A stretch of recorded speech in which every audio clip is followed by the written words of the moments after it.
Les nuits vous paraissent longues. Vous ressentez de la frustration, du stress, du mal à dormir. Vous êtes à bout. Détendez-vous.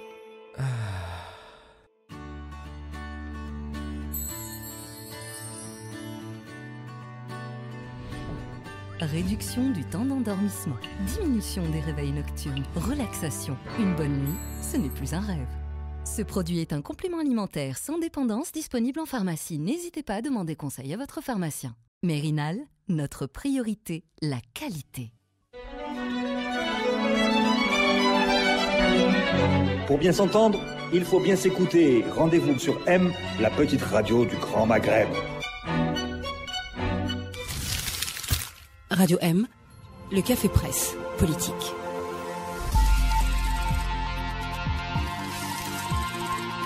Chers auditeurs, bonsoir. Le CPP a commencé avant le début du CPP. Nous sommes en direct sur Radio M et avec moi pour le café presse politique de ce soir, pour la première fois, 2 étudiants. Je suis très contente.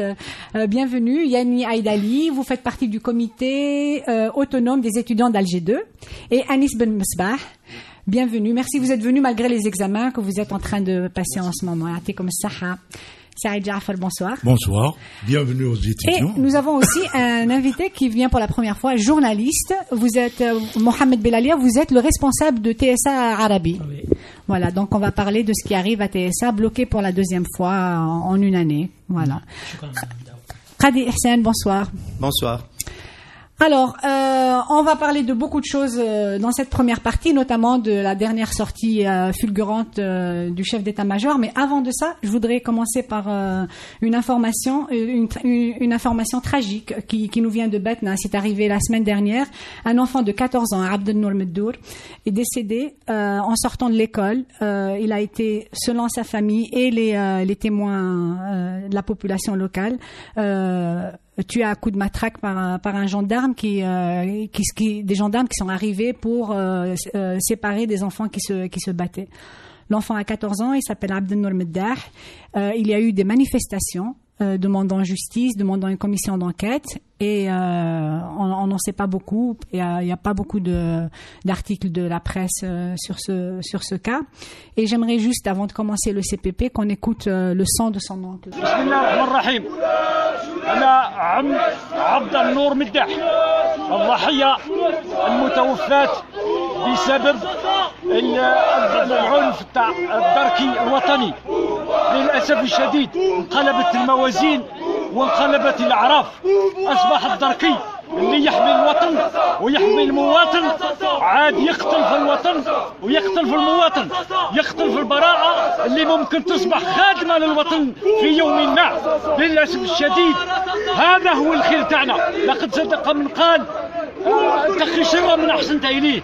كان شعب بوزينة هذا كان يسهر ليالي بأولاده برجاله بشيوخه بنسائه باه يحقق الأمن للدرك الوطني هذا. للأسف الشديد هذا هو الجزاء نتاع الناس المحسنين. بارك الله فيكم يا أيها الدرك الوطني. كنا نحرموكم، كنا نوقفوا معاكم، كنا نجيبكم المؤونة، كنا نخبروكم نعطوكم الأخبار، وبالتالي قتلتوا فينا البراءة. واش قتلتوا؟ شكون اللي رايح يسمح هذاك المسجد بلاصتو في المسجد فارغة، بلاصتو في الدار فارغة، البسمة هذيك حرمتونا منها يا أيها الدركي. ما نضربوا والو، احنا ماناش نعمل شاكل، احنا نضربوا حق ولدنا، ولد الشعب، ولد تاغوس. Voilà, c'était la voix de l'oncle de Abdelnour Meddah. J'espère qu'il y aura une véritable commission d'enquête et que la justice sera faite. La violence des forces de la répression continue, ça ne s'arrête pas.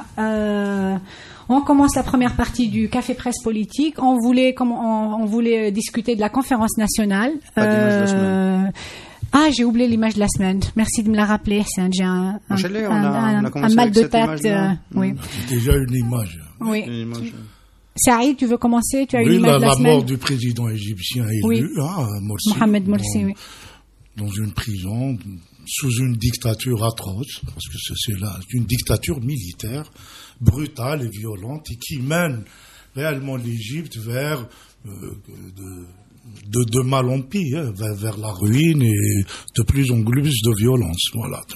Oui, en plus, ils l'ont laissé, quoi. Il a eu crise, ils l'ont laissé mourir sur place. Ils ont attendu 30 minutes avant de lui apporter des soins. Ersan, tu as une image de la semaine? Écoute, la même, un choc, oui. un vrai choc. Je voudrais juste noter que nous sommes le 19 juin. Oui. Que la problématique du pouvoir militaire est une problématique algérienne. Je pense que la révolution du 22 février est en train d'essayer de sortir l'Algérie de l'ère géologique du 19 juin et que bon, encore une fois, aujourd'hui on est dans un face-à-face avec l'armée. Voilà. Le peuple est définitivement dans un face-à-face avec l'armée et j'ai pas beaucoup d'exemples dans le monde où une dictature militaire ou un coup d'état militaire est dans la durée provoqué quelque chose de bon pour les peuples en question. Mohamed, tu as une image de la semaine? Bien sûr, تفضل. Oui. ربما الصورة اللي تأثر بزاف في الأسبوع هي كما قال الزميل هي صورة الرئيس المصري الذي انتخب لأول مرة بطريقة شرعية في مصر وهو محمد مرسي. ربما لا نتكلم عن الوضع السياسي وبعيد عن الوضع السياسي هناك جانب إنساني أثر كثيرا في هذه القضية وهو ترك سجين مهما كان أن يموت في بعد ما حصلوا نوبة لمدة 20 أو 30 دقيقة وهذا يتطلب فتح تحقيق يعني دولي في هذه القضية هذه. Anis, est-ce que tu as une image qui t'a marqué cette semaine? Si je pourrais parler de l'image, ce serait de l'enfant qui a été tué par le soi-disant homme qui devrait la main protéger. Protéger. Oui. C'est vraiment, on se demande vraiment où est la justice en Algérie car avant lui c'était Ramzi Yato et jusqu'à maintenant on n'en sait rien de donc oui. Et nous aussi on a un détenu politique qui est mort, un prisonnier d'opinion qui est mort, Kamel Ben Fakhar, il y a quelques semaines. Oui. Yanni. Alors, s'il devait y avoir une image, ça serait j'espère qu'il y a quelque chose de joyeux parce que tout le monde un peu plus qui donne un peu plus d'espoir. Oui. Il y a eu la marche du mardi, mais aussi il y a eu le vendredi passé qui est tombé avec le 14 juin. Donc il y a eu durant la manif, on a vu beaucoup de pancartes en référence justement au 14 juin et ça veut dire que les gens s'inscrivent dans cette lutte permanente pour l'émancipation du peuple algérien et ça donne beaucoup d'espoir, voilà. Très bien. Alors le 14 juin nous mène directement à Gaïd Salah qui a fait une sortie aujourd'hui fulgurante. Brandir d'autres drapeaux lors de manifestations par une minorité est une question sensible. Il s'agit d'une volonté d'infiltrer les manifestations. Voilà ce qu'il a dit. Et il a dit que des instructions fermes ont été données aux services de sécurité contre ceux qui brandissent des drapeaux autres que les drapeaux algériens. Donc c'est à la fois, c'est-à-dire il veut bannir les drapeaux berbères des manifestations alors que ils étaient présents depuis le départ et il n'y a jamais eu de friction entre les gens à cause de ça. Donc je crois qu'on est un peu tous, je sais pas, Saïd, tu veux? Oui, c'est totalement inattendu. Moi, pas que des Algériens infiltrent l'Algérie, ça fait un peu risible là. Ils sont chez eux, hein. Je m'y attendais pas parce que à un tel niveau, Gaïd Salah est sur une démarche, on reste dans la Constitution, mais rentrer dans ces détails-là, la Naïma Salahi, me sidère un peu. Franchement, je m'y attendais pas et déjà les réactions, il ne fait que provoquer la colère, pas uniquement des berbérophones, y compris des arabophones, parce que on est en train de se moquer de leur intelligence. C'est clairement une volonté de diviser le mouvement. Et en même temps, moi, je plains réellement les forces de sécurité à qui on donne ce genre d'instructions inapplicables, parce que ce vendredi, il y aura plus de drapeaux à Madir qu'avant. Voilà, j'ai envie de dire la yatena l'aql tacle, ça aide. Vraiment, c'est une réaction très sage. Il a réussi à désamorcer ma colère. Tu as très bien fait, Continue.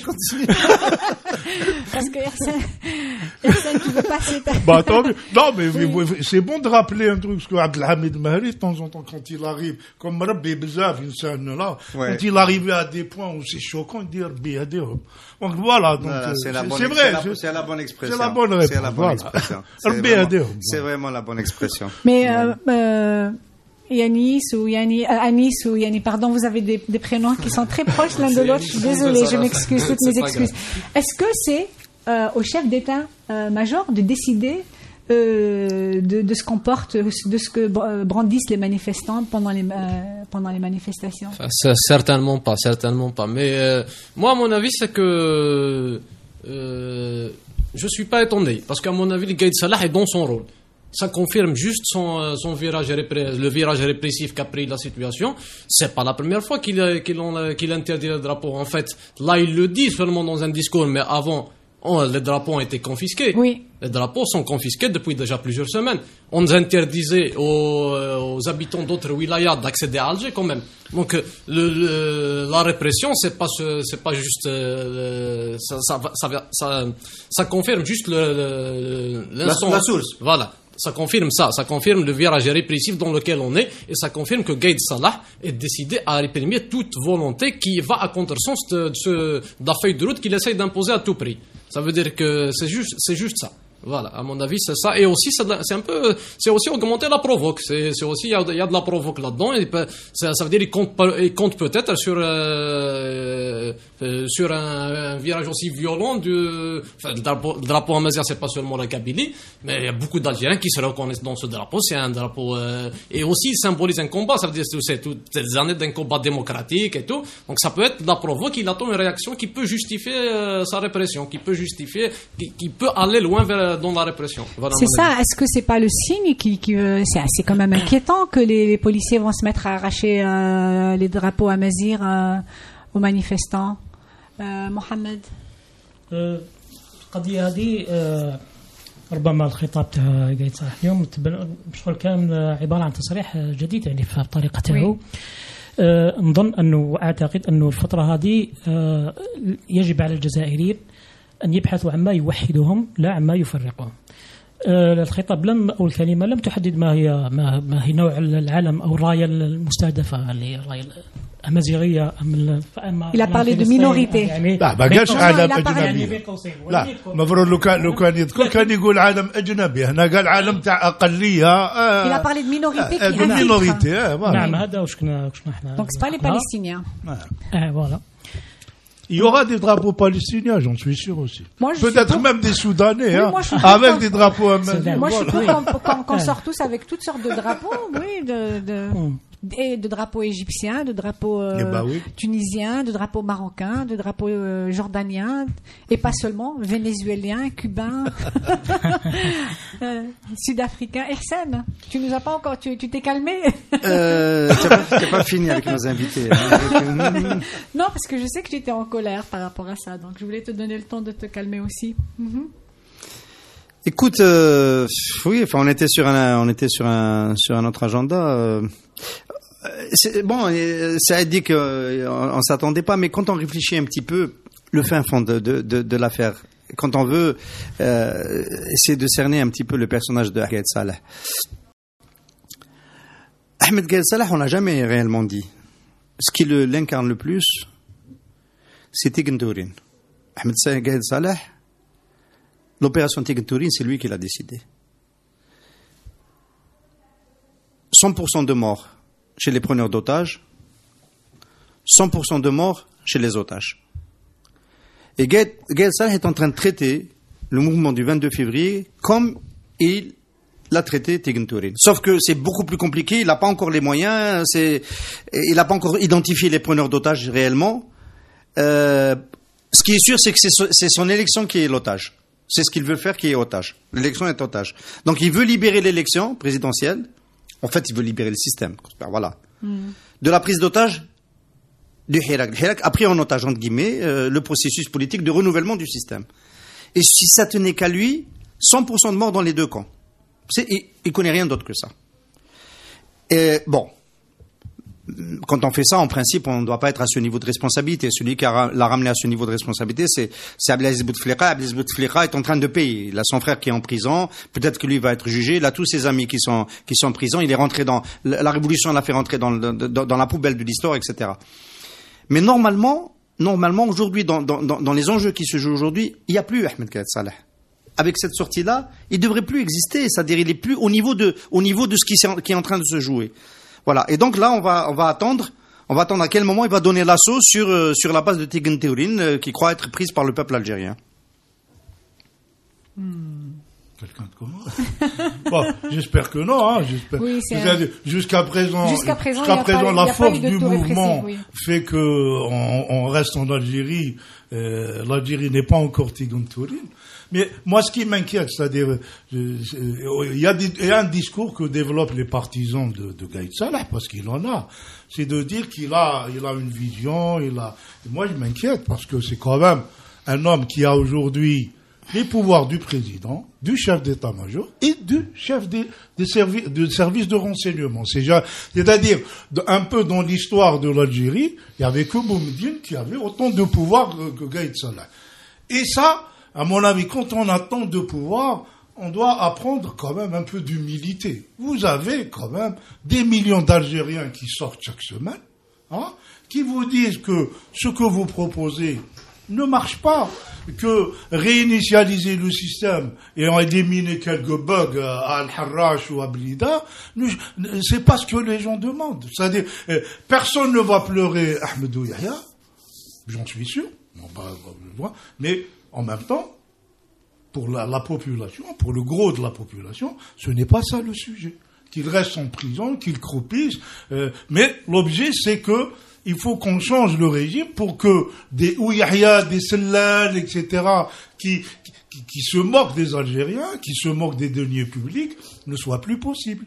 Et donc, moi, je m'inquiète quand même qu'avec autant de pouvoir, on se permette de faire des déclarations, pardonnez-moi, d'une grande légèreté sur cette histoire de drapeau.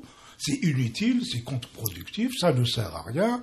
Et c'est inquiétant aussi. Hein, c'est inquiétant, mais je suis sûr que les Algériens ne sont pas dupes, hein, parce que il y a quand même un objectif de susciter une sorte de réflexe identitaire entre les berbéristes, les extrémistes de l'autre côté, mais je suis sûr que ça va pas marcher. Voilà, le vendredi, les gens vont répondre tranquillement, paisiblement. Et alors, justement, d'un côté, on voit qu'il y a du côté de la société des gens s'organiser, essayer de proposer des solutions, et de l'autre côté, du côté du pouvoir, pas d'indication. Aujourd'hui, il y a cette sortie de Gaïd Salah, mais il n'y a pas eu que ça. Il y a eu une dépêche APS qui a annoncé que le chef de l'État par intérim Ben Salah a reçu Bedoui, et qu'ils ont discuté du dialogue et de l'organisation des élections. Donc, qu'est-ce que ça vous inspire, vous les étudiants? Vous êtes dans la rue tous les mardis. À Nice, on t'a pas beaucoup entendu. Oui. Vraiment, on sent qu'ils s'en foutent du peuple. Oui. Et ils n'entendent pas le peuple. Le peuple veut quelque chose et lui, par exemple, il appelle au Hiwar, mais le Hiwar, il dit qu'on ndiro. C'est à mon goût, le peuple est en train de s'organiser, mais par exemple, le fait déjà d'essayer de casser le mouvement avec ce genre de et tout, c'est une façon de casser le mouvement même par exemple au Canada, par exemple je vais m'organiser dans ma commune, s'il y a un arabophone, un berbérophone, ça va créer un problème et donc ça va annuler l'organisation. Donc c'est des techniques je pense pour annuler, c'est presque un peu, je veux dire, ces gens-là, les gens demandent qu'ils partent depuis des mois maintenant, et c'est eux qui sont en train d'organiser la nouvelle élection. Bon, la réponse sur tout ça, de toute façon, elle a été claire depuis quelques semaines maintenant. Ça veut dire que le slogan ça a été c'est à l'ordre du jour depuis pratiquement 3 semaines. Ça veut dire que les gens ont compris que des élections en ce moment avec les mêmes personnages, avec les mêmes codes, les mêmes lois, la même constitution, c'est reconduire le même système. Ça veut dire, même si c'est pas Bedoui, même si c'est un autre, mais c'est des replâtrages, c'est pas, et les revendications sont un peu plus hautes que ça. Ça veut dire, beaucoup plus hautes que ça. Ça veut dire, les gens demandent une rupture totale avec, que ce soit ces personnages, mais que ce soit leur politique aussi, parce que ces personnages, c'est des porteurs aussi c'est des politiques qu'ont vécu les Algériens. C'est comme ça qu'ils sont vécus. Ihsan. Moi, j'ai envie de dire quelque chose sur le discours des gens qui sont supposés, qui sont une minorité, parce qu'ils sont une minorité, ils sont peut-être très actifs sur les réseaux sociaux, mais ils sont une très faible minorité dans le pays aujourd'hui, il faut bien le dire, qui soutiennent la feuille de route de Ahmed Gaïd Salah. Enfin, je précise que le plus souvent, c'était des partisans du 5e mandat. Absolument. C'est vraiment, c'est un peu à noter. Qui plaident la stabilité, disent l'Algérie, il faut revenir rapidement aux élections présidentielles, l'Algérie, etc. Alors, ces gens-là peuvent avoir un écho dans des espaces où il y a des gens qui sont pro-Hirak. J'en dirai un mot tout à l'heure pour la conférence nationale de la société civile, enfin, la première rencontre nationale des acteurs de la société civile. Il y a des gens qui sont inquiets, et je comprends leur inquiétude, qui disent, bon, si on reste trop longtemps, bon, l'économie, moi je suis inquiet. Pour le côté économique, ça commence à devenir inquiétant, mais je ne veux pas en faire porter la responsabilité au mouvement populaire. La responsabilité, encore une fois, c'est Ahmed Gaïd Salah qui empêche la transition. Elle est facile, la transition. Il suffit de la décider, d'aller discuter, et on trouvera la solution. C'est lui qui la bloque. Donc, il y a des gens qui disent que c'est la présidentielle qui permet d'eux. En fait, si on élit rapidement un président, il y a de fortes chances que ce soit un président d'opposition. Ahmed Gaïd Salah n'a pas de candidat. Même avec les, il y a des chances.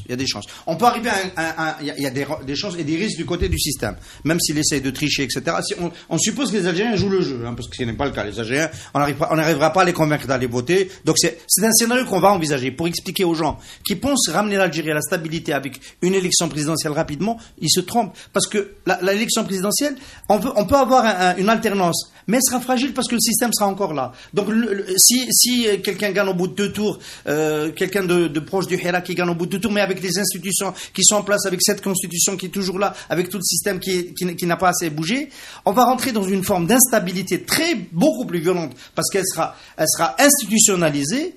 Et on peut, là, parce que je voulais faire le lien avec ce qui est arrivé en Égypte, on peut se retrouver dans le scénario égyptien. Et c'est encore plus dangereux pour tout le monde. Même pour la partie du système qui veut se sauver, c'est pas bon. Donc il y a de la sagesse chez le peuple algérien qui ne veut pas revenir trop vite aux urnes, qui veut se donner un minimum de garantie avant d'entamer un nouveau processus électoral. Je pense qu'il y a une sagesse profonde, il y a une intelligence collective que le système doit comprendre. Voilà, parce que si on va rapidement aux urnes, déjà ils sont pas prêts. Ceux du système ne sont pas prêts. Ahmed Gaïd Salah, avec qui il va gagner les élections? Avec qui il va les gagner? Il avait déjà pas de candidats dans l'élection d'avant. Donc même lui et même ses amis parce que moi devraient réfléchir un petit peu. Même lui, peut-être que stratégiquement dans le moyen terme, ils ont peut-être aussi besoin d'une période de transition. Même eux. Voilà, tout simplement. Oui, mais justement, alors il y a eu avant de clore rapidement cette première partie, il y a eu un colonel du DRS, un ex-colonel du DRS qui a donné un entretien. Il s'appelle Mohamed Khalfaoui, qui a donné un entretien hier à la chaîne 3 et qui a détaillé une sorte de plan où il dit, en gros, de manière très, c'est-à-dire autorisée, exactement. Merci Hassan. Il dit en gros, voilà, il faut enlever Bedoui parce que il est corrompu, il a des scandales, on n'en veut pas, et les gens ils ont raison. Il faut enlever le ministre de la Justice, le Premier ministre, il faut tous les limoger. Et on va ramener quelqu'un qui sera chef du gouvernement, qui sera aimé et accepté par la population. Et avec ça, on va aller à des élections, mais il faut absolument garder Ben Salah. Parce que Ben Salah, c'est la diplomatie algérienne, c'est le pays, c'est la préservation de la sécurité du pays. Et bon, c'est le ton de ce monsieur qui est un ex-colonel du DRS à la chaîne 3 que j'ai trouvé intéressant. Mais j'ai vu aussi qu'il y avait d'autres voix qui donnaient un peu le même schéma. Les télévisions sont dans ce schéma. Les télévisions offshore sont aux ordres. Hein. Il faut dire les choses. Elles ont un canevas. Est-ce que ça serait une solution viable, hein? Non. C'est-à-dire, pourquoi il dit ça? Parce que c'est quoi l'enjeu? Hassan parlait tout à l'heure de 19 juin. En fait, on peut même revenir à avant, mais 19 juin, c'est quoi? C'est l'armée qui prend le pouvoir et même après, c'est l'armée qui copte les présidents, c'est les services qui entretiennent les partis, les manipulent, etc. Ce dont il est question avec le Hirak, c'est de changer tout ça. Et quand ils veulent dire Ben Salah, c'est qu'en réalité, ceux qui détiennent les jeux veulent rester toujours à l'ombre. Alors que l'enjeu aujourd'hui, très clairement, le Hirak demande à discuter avec Gaïd Salah directement. C'est pas Gaïd Salah, qu'est-ce qu'il dit? Non, l'armée ne va pas discuter avec vous, allez discuter avec Ben Salah. Ça veut dire que tout est faussé. C'est-à-dire on continue à jouer le jeu de cache-cache d'un système qui copte, mais qui reste derrière. Et le Hirak pose le problème aujourd'hui de fond. On revient à la souveraineté populaire. Et ce n'est plus à l'armée de coopter les présidents, c'est-à-dire la population d'élire les présidents et dans des conditions sérieuses, hein. Et pas uniquement que le président, changer aussi les pouvoirs du président. Nous avons un monarque absolu, la constitution algérienne que Gaïd Salah présente comme étant celle soutenue. Les Algériens n'ont jamais voté pour la constitution. Il y a eu des votes dans le cadre du système, c'est-à-dire même quand ils ont changé des choses importantes, ils ont utilisé le Parlement, etc. Donc on n'est pas dans ça. Voilà. L'enjeu est réel, c'est vraiment aujourd'hui. On a la population et l'armée. Le système, il s'est effondré. C'est-à-dire, moralement, éthiquement, politiquement, il n'y a plus rien. Il y a aujourd'hui la population et l'armée. Et continuer à faire la fiction de dire qu'on va parler avec Ben Salah, celui qui est avec le Bouteflika depuis même avant que Bouteflika ne vienne. C'est pas sérieux, voilà. Donc, et pour les étudiants, vous, cette solution proposée par les voies autorisées du régime, qu'est-ce que vous en pensez? Bon, je suis tout à fait d'accord avec vous, car Bedoui, c'est pas le problème. C'est pas un problème de personne. C'est un problème à mon avis, c'est un problème vraiment d'une constitution qui a donné toute salahiyat, par exemple le président, par exemple le système. Alors que Chab, il a été mis à l'écart. On n'a jamais demandé l'avis au peuple. Quand on parle de l'armée, quand on parle aux pros de l'armée, généralement la première question qui vient, avant le Hirak, on dit qu'il y avait Bouteflika, on pouvait rien faire, alors qu'en vrai c'était un pacte qu'avait fait le système avec l'armée, fait Dhar al-Shab. Le Shab, il a toujours été mis de côté, donc Bedoui ou pas Bedoui, c'est pas ça le problème. Il faut vraiment tout changer. Mohamed? وانا واش نشوف انه هذا الطرح اللي طرحوه خلفاوي هالأيامات هو مطروح بقوه ماشي خلفاوي كاين محللين بزاف اللي طرحوه وانه بقاء بن صالح على اساس انه يمثل فقط دبلوماسيه ورحيل حكومه بدوي وبعض توقعها السمانه هذه ولا السمانه الجايه لكن هذا الطرح هذا راح يخلينا ندوروا في حلقه مفرغه وعلاش لانه ملايين الجزائريين من 22 الى يومنا هذا 4 شهور كاملين هم يطالبوا برحيل كل عصابه باءات يعني مطالب شرعيه معروفه يعني كل الفعاليات كل المبادرات أيضا تطالب برحيل بدوي وبن صالح. هذا الحوار اللي راح يحضروا له أو الانتخابات اللي راح يحضروا لها مع من راح تكون وكيف الآليات اللي حتكون. احنا نشوفوا الآن باريزومبل اسمه بدوي استقبل بن صالح استقبل بدوي السمانة هذه اليوم والسمانة اللي فاتت أيضا استقبلوه من أجل تنظيم الحوار. في الوقت اللي كل الفعاليات كل الأحزاب السياسية وكل الحراك يرفض الاثنين معا يعني هنا راح ندخلوا في حلقة مفرغة لتخلي الشعب الجزائري ومشاركين في الحراك رايحين يزيدوا يتعبوا أكثر وراح الأزمة تزيد طول أكثر. D'accord, Ihsan, tu voulais... Écoute, على عكس العادة, je vais dire quelque chose qui est plus modéré que ce que je viens de dire.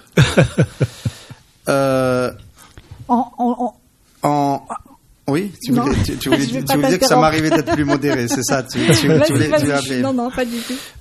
Moi, je pense que cette option de laisser Ben Saleh plus longtemps, durant une phase de transition, et de céder au mouvement populaire, le gouvernement, c'est aussi une option qui est sur la table de la négociation. Ça peut se négocier, à condition d'accepter, d'ouvrir un dialogue sérieux, d'en réunir les conditions préalables. On en parlera, parce qu'il y a des conditions préalables à l'ouverture du dialogue. On n'ouvre pas le dialogue en continuant, en faisant le discours qu'on a fait tout à l'heure sur les drapeaux, ou là en barrant l'accès à Alger, ou en maintenant des détenus politiques, etc.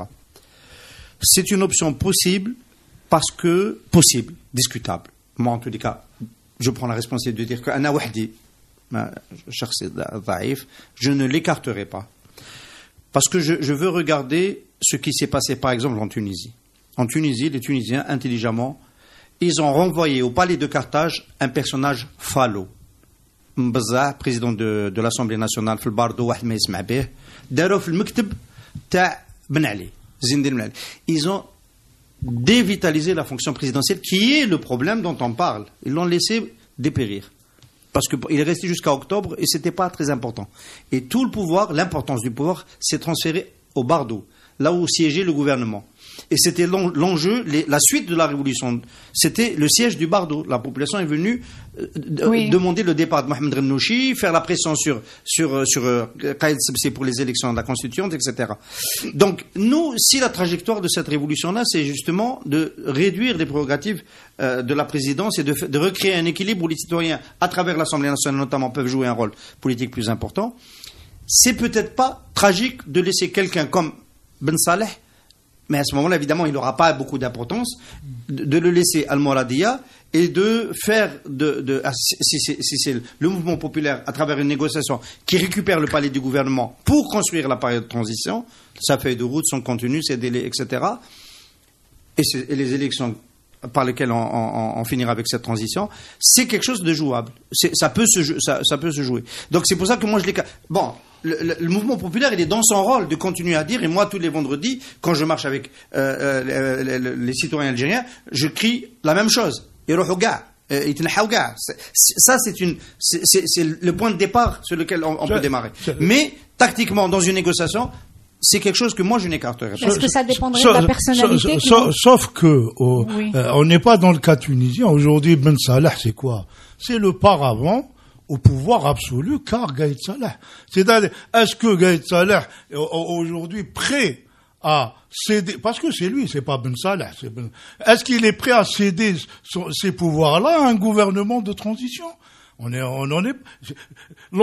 L'insistance à aller aux élections, c'est effectivement refuser que le système, quand je dis Gaïd Salah, c'est refuser de donner ses pouvoirs présidentiels à un gouvernement de transition qui prendrait en charge à ce moment-là la préparation d'une élection, etc. Et tout ce qu'il fait démontre que, en fait, le système ne veut pas, il veut réinitialisation rapide et on élimine les scories et on continue. Rentrez chez vous et voilà. Et est-ce que ça dépendrait pas de la personnalité, Hadi, que tout le monde aime? Non, ça dépendrait premièrement. Ça dépendrait. Mais je vais juste, ça dépendrait vraiment d'une volonté de la part de l'armée. C'est tout. Est-ce qu'il y a une volonté parce que? Non, j'ai trouvé ça énigmatique parce que c'est une personnalité décrite avec précision par ce colonel de DRS. Ah bon? J'ai pas suivi. Oui. Non, je ne dis pas que c'est Hamrouche pour ne pas. Non, il dit pas. Mais il dit que c'est. Si tu veux, je peux te dire exactement les mots qu'il a utilisés. Il a tiré un profil, mais bon, à mon avis, il n'a pas de nom précis. C'est la démarche. Personnage désiré, souhaité, accepté par le peuple qui jouit de la confiance de la majorité de la population. C'est de la poésie. Alors Yanni, vas-y. اسكو هذه التنازلات اللي كان يهضر عليها قايد صالح واللي هضروا عليها بزاف اسكو راهم يستناو صدر الشعب ولا الاحزاب ولا تكون تنازلات من هذا الطرف انه يقبلوا بن صالح وتكون شخصيه مستقله على سلطه تنظيم الانتخابات مع رحيل حكومه بدوي. اسكو هنا راح ندخلوا في هذه التنازلات اللي هضروا عليها من قبل من طرف واحد يعني. On termine avec toi la première partie. Juste pour terminer, c'est que moi je suis dans l'analyse pour dire que ça veut dire qu'il faut à un moment donné dépasser un peu le dégagisme abstrait, ça veut dire tout le monde dira, mais là on diverge un peu sur la vision, ça veut dire il y a une vision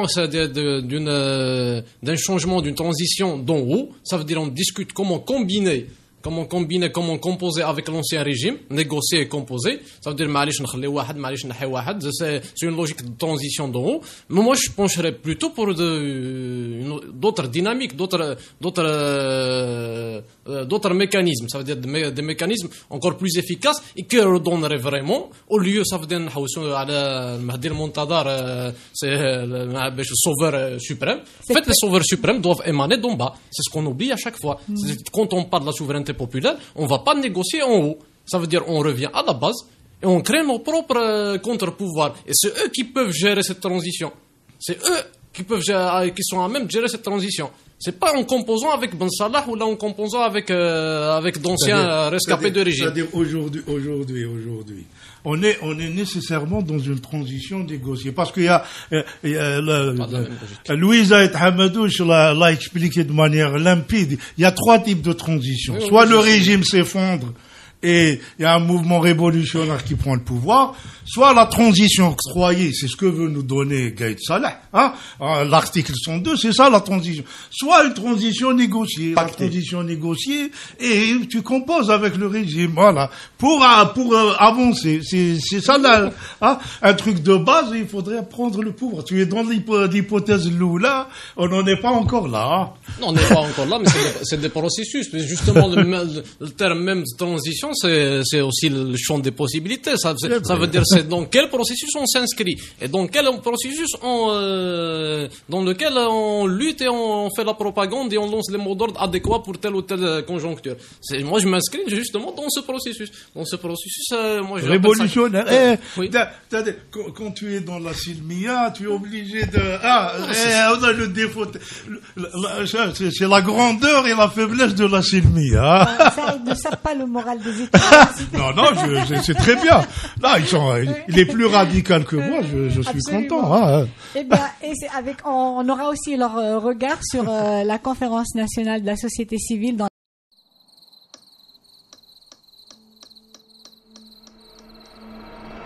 Les nuits vous paraissent longues, vous ressentez de la frustration, du stress, du mal à dormir, vous êtes à bout. Détendez-vous.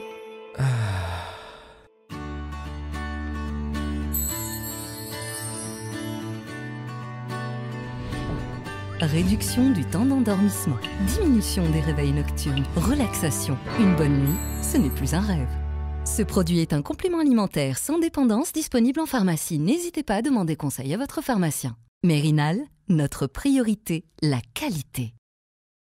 Nous sommes de retour pour la deuxième partie du Café Presse Politique et on va parler de la conférence nationale de la société civile qui a eu lieu le samedi 15 juin.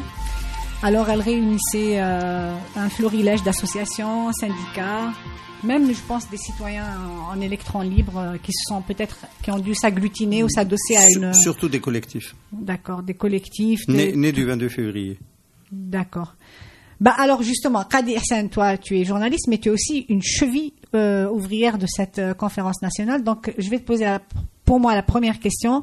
Personnellement, je trouve qu'il y a une grosse ambivalence sur les conditions nécessaires au dialogue, c'est-à-dire respect des libertés individuelles, libération des prisonniers politiques, la fin des arrestations pendant les manifestations, la fin des violences policières, l'arrêt de Alger sous siège à chaque fois qu'il y a une manifestation.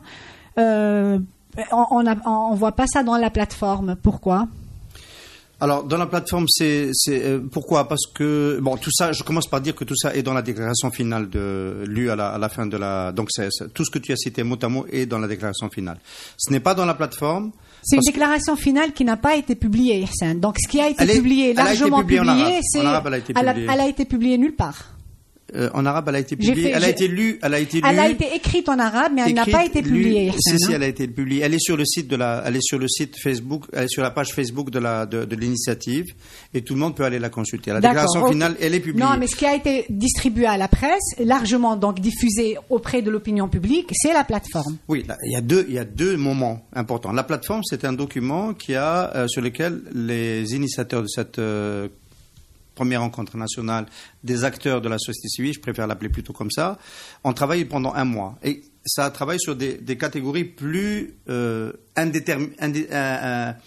intemporelles, moins liées à l'évocation on aurait pu citer la mort de militants en détention, etc., si on va dans le détail. Donc, à la fin, c'est d'ailleurs le dernier paragraphe qui rappelle les conditions qui précèdent le dialogue et qui disent que pour qu'il y ait un dialogue sérieux, il faut établir les conditions, et ensuite des conditions qui respectent les libertés publiques, les libertés individuelles, et ainsi de suite.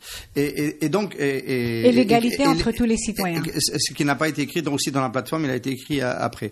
Donc c'est pour ça que les conditions du dialogue ont été évoquées en termes de principes généraux et pas en termes de mesures précises. C'est peut-être une faiblesse, je peux te l'accorder, parce que cette plateforme est le résultat d'une négociation. C'est peut-être une faiblesse qui, de mon point de vue, est corrigée par la déclaration finale qui, elle, précise les préalables au dialogue. D'accord. Donc pour la conférence nationale de toutes ces organisations de la société civile, tout le monde est d'accord. Les libertés publiques, on arrête les arrestations, on libère les détenus politiques. Je veux que tu le dises parce que pour moi il y a jamais eu d'enjeu de ce côté-là. Ah bon? Non, il n'y a pas eu d'enjeu de ce côté-là. Ça se discute pas, ça. L'enjeu de la discussion, c'est comment organiser la transition. Ça a chopé, je pense, au début, les discussions, c'est est-ce que présidentielle ou constituante? C'était ça le gros nœud de la négociation. Je crois qu'ils ont résolu ça en ne parlant ni de l'un ni de l'autre. Voilà. On trouvait un consensus.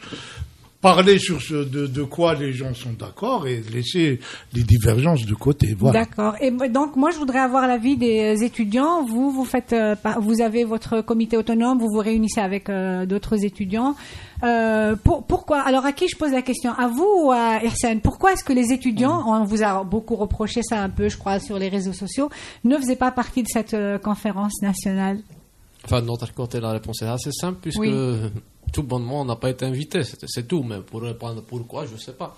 Ça veut dire qu'il faut demander aux acteurs qui ont participé. Mais sinon, on n'a pas reçu d'invitation en tant que comité, ni en tant que collectif, ni rien du tout. Ça veut dire, voilà. Et ça vous a pas intéressé en tant qu'étudiant organisé qui participe au Hirak d'aller vous-même vous enquérir de ce qui se passe comme les autres associations? Vas-y, Anis. Oui. Si, mais le fait qu'on n'a pas été invité, on a eu... personnellement, j'ai pensé qu'ils pouvaient, ces personnes-là, qui vont faire cette Nadwa Hadia, ils veulent travailler seuls,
Les nuits vous paraissent longues, vous ressentez de la frustration, du stress, du mal à dormir, vous êtes à bout.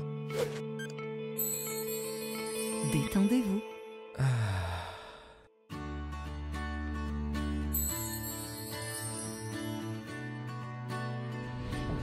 Réduction du temps d'endormissement, diminution des réveils nocturnes, relaxation. Une bonne nuit, ce n'est plus un rêve.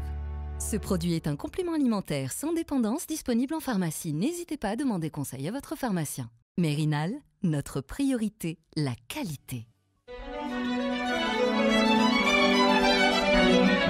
Pour bien s'entendre, il faut bien s'écouter. Rendez-vous sur M, la petite radio du Grand Maghreb.